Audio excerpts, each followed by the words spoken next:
Are you able to fix things when they break at your house? Let's talk about a few things that people try to do themselves and when you should hire a contractor to fix those. Especially if you're on a fixed income like I am. This is Dan, and this is Retirement Stories. We want to dive into a little bit about fixing things around the house again, and when do you call a contractor to do that? Now, we'll get into electrical. That's the first thing I want to talk about. If you're not an electrician, I wouldn't even consider fixing an outlet in a house, something that goes bad that with the wiring or whatever. Hire a contractor.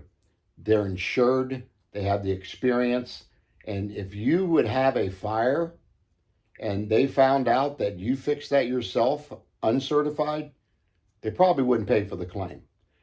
Most people know that, but some don't. They'll hire a buddy, they'll hire somebody they know. Oh, yeah, I can fix electricity. When you're messing around with electricity, number one, it can be very dangerous for you. You can get shocked or maybe killed if you don't know what you're doing. So that's one thing you got to think about when you're putting in an outlet or ceiling fans and stuff. I could probably do myself. But even that, if you rewire something wrong and that causes a fire, insurance company, they'll do anything they can do to get out of a claim. And you guys know that. So just be careful when you're doing that. Plumbing. I hire a plumber immediately. I have tried so many things by fixing it myself. I wind up going to the store 5 to 6 times because I bought the wrong thing. And then it leaked worse when I got done. Kitchen sinks, you got to lean your back under that thing on that ledge, and that hurts. I don't care if you put a towel or something. Working upside down is no joke. So let me say that plumbing, I hire a plumber. Now let's talk about plumbing again as far as main lines getting clogged. Let's talk about that.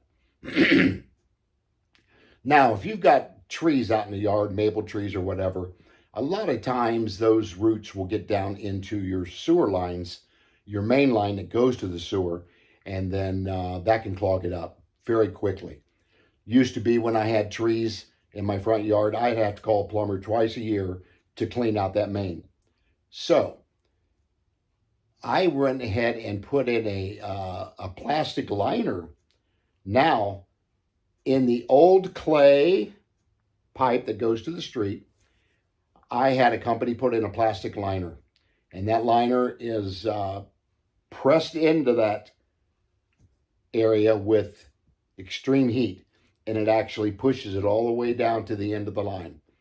That's one thing that's really helped me. I have not had a plumbing problem from that perspective. Let's talk about toilet paper.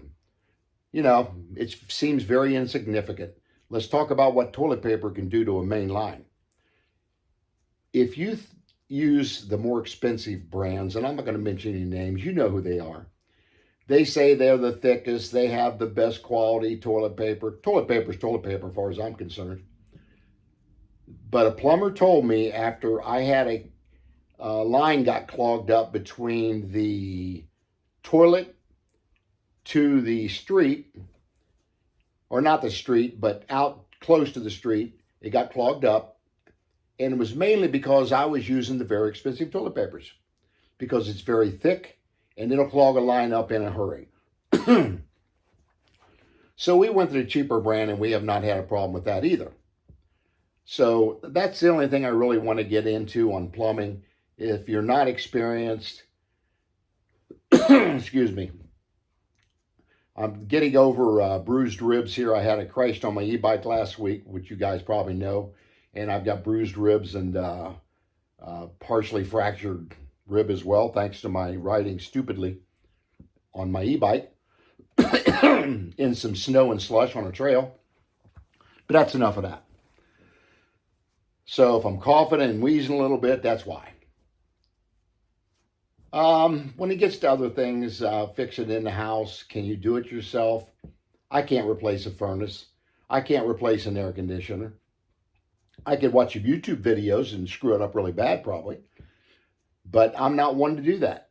Again, you hire a professional to do that. Let's talk about termites.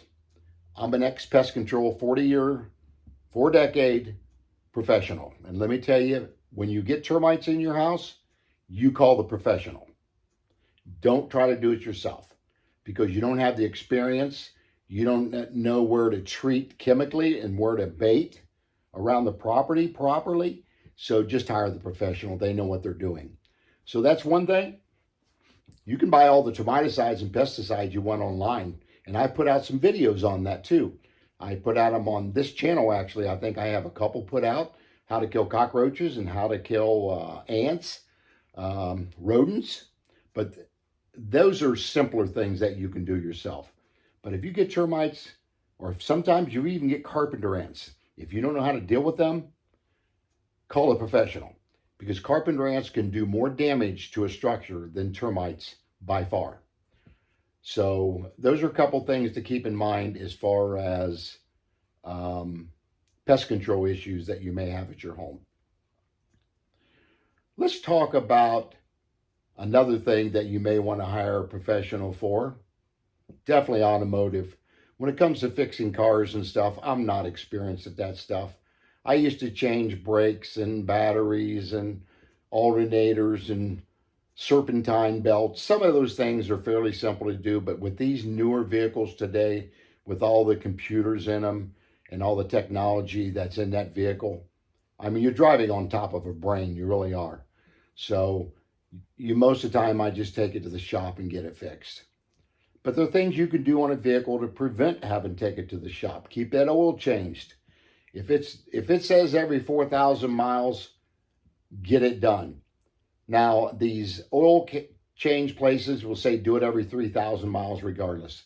With these synthetic oils out there now, you don't have to do that. You can let that vehicle go 6,000 to 8,000 miles. Usually 6 would be the time I would change the oil. I don't listen to them and do it every 3 months or something like that. If it's only got 1,500 miles that I put on that vehicle in that 3 months, since I'm retired, I don't drive near as much. I'm just going to change that either every 6 months, or I'm going to do the mileage that they say that you can usually get out of an oil change. So those things you got to be careful with. Keep your tires on your vehicle inflated properly because you'll waste so much fuel if they're under the PSI that the vehicle recommends. If you're running on flatter tires or less air, you got to make sure that you keep that to the right specification. It's usually right on the door. You open that door, you'll see it right on the door panel, what PSI those tires should be at. Those are a couple things you need to look at as far as preventative maintenance, you may say. And same around the house. I mean, there's preventative maintenance that you got to think about. Keep drafts where they're not coming in. If you've got doors that need door sweeps, get it done. If you've got windows that are leaking, if you can afford to get them replaced, get them replaced, because you're losing so much money going out those windows and doors if you don't get that fixed. If you live on a crawl space, make sure you keep those vents closed in the winter. You can either take insulation to put in those little square rectangle crawl space opening holes from the outside, or some you can also purchase and have companies put in. Most pest control companies do this. They're called temp vents. They have a little coil inside this vent. When it's 70 degrees, it's wide open. And as the temperature decreases, it actually closes that. It's got a little thermostat inside that.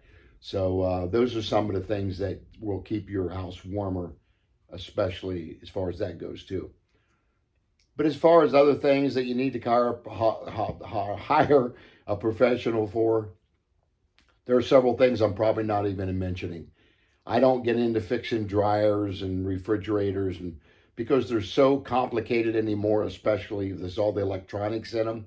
Not so much a washer and dryer, but especially when you get into refrigerators. So I put in heating coils before and dryers, but I'm just getting at the age now, I don't want to mess with that.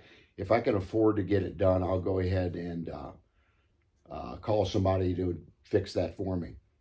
But other than that, there are several things. Let me know what you guys that I haven't brought up. Let me know what you guys do to where you can do it yourself and feel safe and comfortable to do it safely. And let me know when you call the professional. Call somebody who knows what they're doing. So anyway, I want to thank you guys for watching this video. Let me know what you guys do that saves you money that you can do on your own. Maybe you can help other people to try to do this on their own. But when it comes to electrical and plumbing and that stuff, I just hire the professional. So yeah, share, like, subscribe, hit that bell notification, and I'll see you on the next Senior Story.